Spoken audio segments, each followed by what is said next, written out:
Une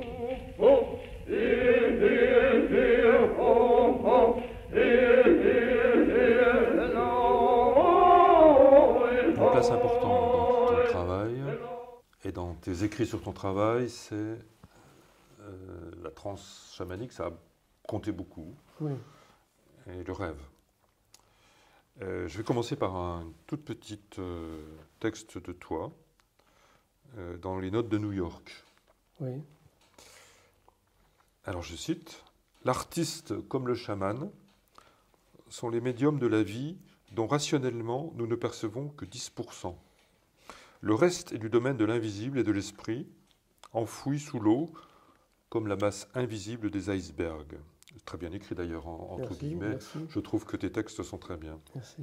Donc, je vais te poser une question sur le rêve, donc, qui a à voir avec ton expérience de la transe.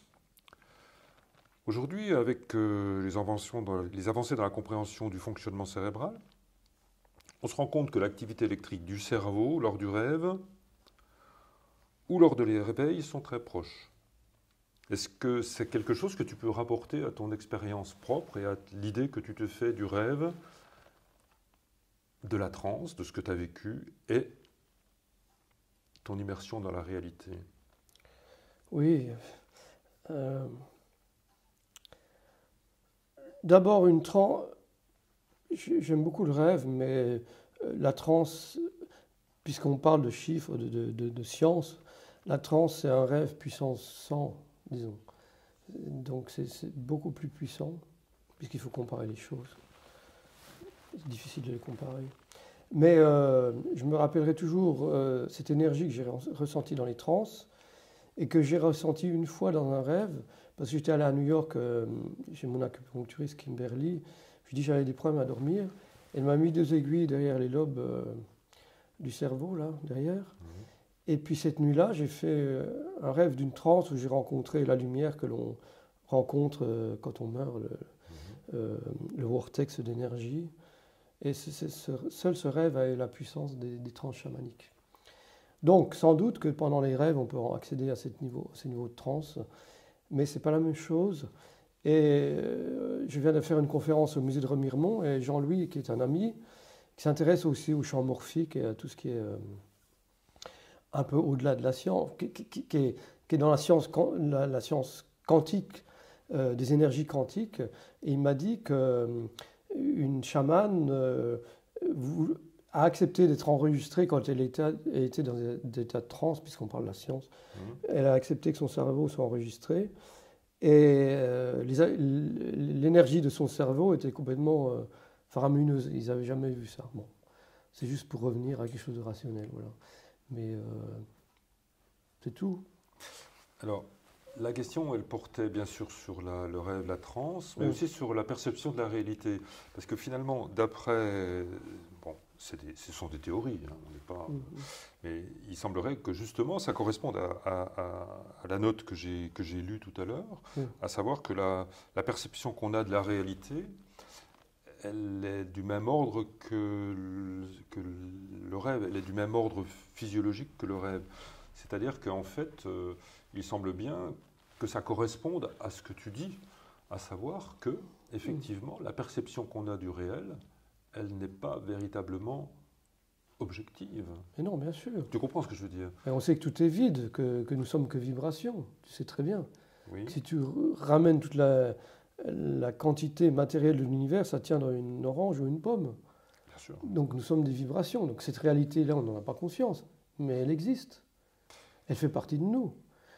Donc c'est un niveau de conscience différent. C'est ça. D'accord.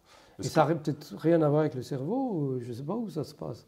Ah ben oui, bien sûr. Tu comprends? Ça fait avoir aussi peut-être avec le cerveau. Peut-être, oui, mais so what, c'est pas important. Le cerveau est peut-être juste le récepteur d'informations subtiles circulant dans l'inconscient collectif, comme l'ordinateur est le récepteur des informations du web, mais n'est pas la base de l'information. Ce qui est important, c'est quand même ces univers que l'on a la chance de rencontrer quand on est en transe. Ces voyages que l'on peut faire.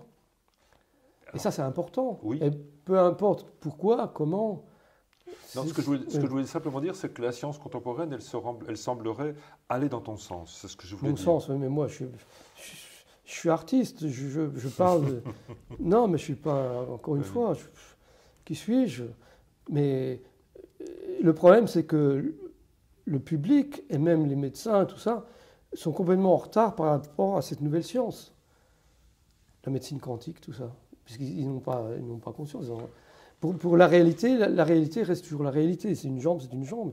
Mais ce qui se passe à l'intérieur, des milliards de tâches qui se passent dans un corps, t'imagines comment ça fonctionne, en fait, les médecins. C'est incroyable. Évidemment, bien C'est sûr, incroyable. ça, je sais ça. Bon. Je sais ça. Donc, Je connais ça. mais même si tu es médecin, tu ne peux pas tout connaître. Non, Hein? bien sûr. On est devant un univers fabuleux. Bien sûr. Et il y a Oui. de ce point de vue-là, il y a un aveuglement, effectivement, de la science et de la technique, en particulier aujourd'hui. Pour revenir au rêve et à la transe, il est vraisemblable que c'est très difficile de faire partager ça. Mais moi, c'est ma responsabilité de témoigner et de le partager dans mon travail. Après, c'est comme Pollock, il parlait de la transe chamanique. Bon, on n'est pas obligé de savoir qu'il a... Je ne sais pas s'il a fait l'expérience de transe. En tout cas, il est allé chez les Navarros. Donc, on peut ressentir quand même ce sentiment cosmique dans ses toiles, sans appréhender le côté chamanique. Tu vois? Oui, mais l'expérience même Ah non, vécue, mais on ne peut pas la partager. on ne peut pas la partager. Non, non. Elle n'est pas partageable. Non. Bien sûr. Mais ce qui est assez étrange dans les trans, c'est cette lumière particulière, c'est ces couleurs que l'on retrouve dans mon travail. Ah oui, Oui, oui, oui. d'accord. D'accord. C'est comme les illuminés. Oui. Les gens sont illuminés, ben moi je suis illuminé. Et je vous emmerde. Je dis, bon, c'est ça, c'est mon expérience. Oui. Ah oui, oui, bien sûr. Non, mais ton expérience, elle est... C'est comme on adore l'art brut parce que les gens nous parlent de quelque chose qu'on ne connaîtra jamais. Les fous peignent leur univers Ils particulier. peignent leur univers, oui. Et on trouve ça intéressant parce qu'on n'a pas le Tu courage. dis les fous, mais bon. Non, mais entre guillemets, Entre guillemets, on va dire ça. Oui. c'est un univers que ces gens-là, les gros bourgeois rationnels, pourquoi les gens achètent des Basquiat? Non seulement parce que ça vaut de l'argent, mais parce que c'est un univers qui n'atteindront jamais. À moins qu'ils fassent de la coke et que... Bon. Mais c'est pas grave. Mhm. D'accord, d'accord. Mais ça a quand même une importance capitale dans ton travail. Oui, oui, oui, bien sûr. Oui, Dans ta vie et dans ton travail. oui, oui, c'est aussi la transe sexuelle. La transe sexuelle. Voilà. Ouais. L'extase. L'extase. Oui, oui. D'accord. Ouais, ouais. Ça, tu en parles moins, me semble-t-il. Oui. Peut-être. Oui. Très bien, merci.